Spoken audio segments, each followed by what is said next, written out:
Welcome to Random Mathematics. In this video, we are going to see a question that is from June 2017, which is a CSIR question, and the topic is linear algebra.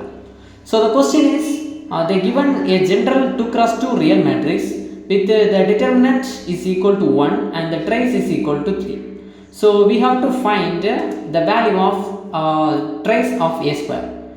So with the determinant and the trace, we can able to find the trace of a square. So for this question, they specially given the options are 2, 10, 9 and 7.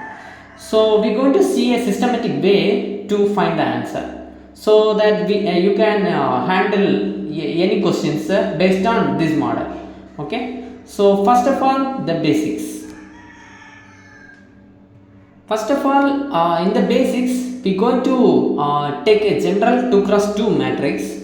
I let it as A, and then I am going to find the characteristic equation of that matrix. Okay, so as we know that we can find the characteristic equation from lambda I, where I is nothing but identity matrix and minus A. So we can find the characteristic equation from taking determinant of lambda I minus A.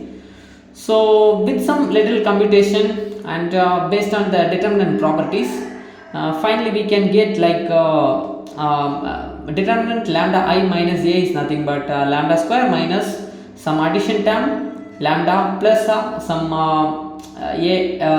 other terms. Okay, so as we can see, like we know that, right, trace of A is nothing but whatever matrix is nothing but sum of diagonals, right? So here what are the diagonals? A11 and A22. So the addition of the two elements is nothing but trace, right? So in the second term, we can easily see that it is a trace. So lambda square minus trace lambda and plus the last term is nothing but the determinant of A, right? So it is determinant of A. In general, for any 2 cross 2 matrix, we can write it as lambda square minus trace of A lambda plus modulus of A. That means determinant of A, right? So from here we know that from characteristic equation we can find the eigenvalues. So this is some property that is it is only applied for 2 cross 2 matrix. There is other properties for 3 cross 3 matrix. We will see it in future. So this is the first property that we are going to use, and some other properties are if lambda is an eigenvalue of A, then P of lambda is eigenvalue of P of A. That means whatever matrix you give, you can able to find the lambda that is eigenvalue. So with that eigenvalue, we can find a function of that matrix eigenvalues. That is, if P of A is nothing but a function of that matrix, I mean maybe it's like e power A, we can find the lambda of A, right? So from the if the function of matrix is like that, we can easily find the eigenvalue of that particular matrix. So that is the second property. And the third one we are going to use is sum of eigenvalues of A is nothing but trace. Okay, so these are some general properties that we are going to use to handle this problem specifically. Then we are going to apply these properties to find out the answer. Okay, so next apply. So first we know the question, right? They just given the determinant and the trace. So with the determinant and trace, and we can find the characteristic equation based on the property we have seen there before, right? So that is nothing but we have to just replace the trace and the determinant based on the given question. So the trace is 3 and the determinant is 1. So the characteristic equation become lambda square minus 3 lambda plus 1.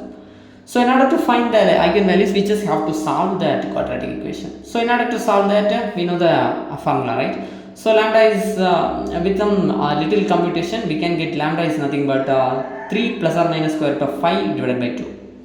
So next we are going to use the other property, that is if lambda is the eigenvalue of A, then P of lambda is an eigenvalue of P of A, right? So here P of A is nothing but A square.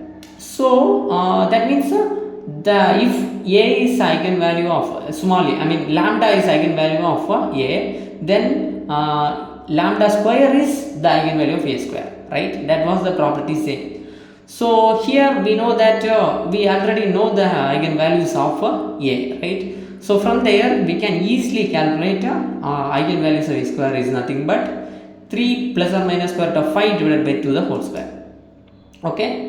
So next the final property that we are going to use is sum of eigenvalues of a is nothing but trace, right? So here we need to find the trace of a square. So and we know the eigenvalues of a square, right? So we just have to add it.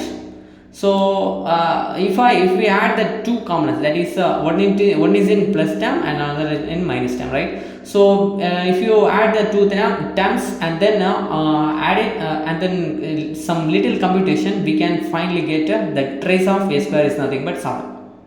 Okay, this is the proper way to handle this question. So these kind of questions, if you have that determinant and a trace, we can easily find the trace of any p of a, right?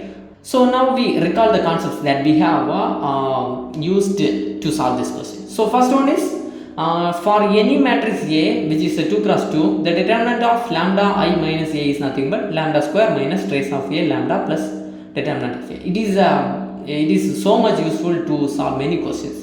And another one is it is a famous one, and that is if the lambda is eigenvalue of a, then the eigenvalue of p of a is nothing but p of lambda, right?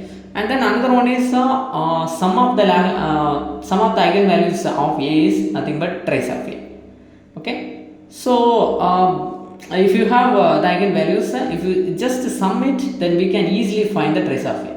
And another one is we didn't use that property here, but the product of eigenvalues of a is nothing but determinant of a. It is also an important property. So based on these properties, there is a question for you, which is same as the question that we have solved just now. So where they just given the two values, that is determinant of a and trace of a. We have to find the determinant of a square. So it is similar as the question that we have solved just now. Actually we have solved for trace, right? But here we just need to solve for determinant. And actually these four properties will help you to find this. So from this video, I think you can easily able to find the questions that is similar to these kind of questions, right? So these four properties really important in linear algebra to solve many questions, and many questions in CSIR also they are asking based on these properties. So thanks for watching.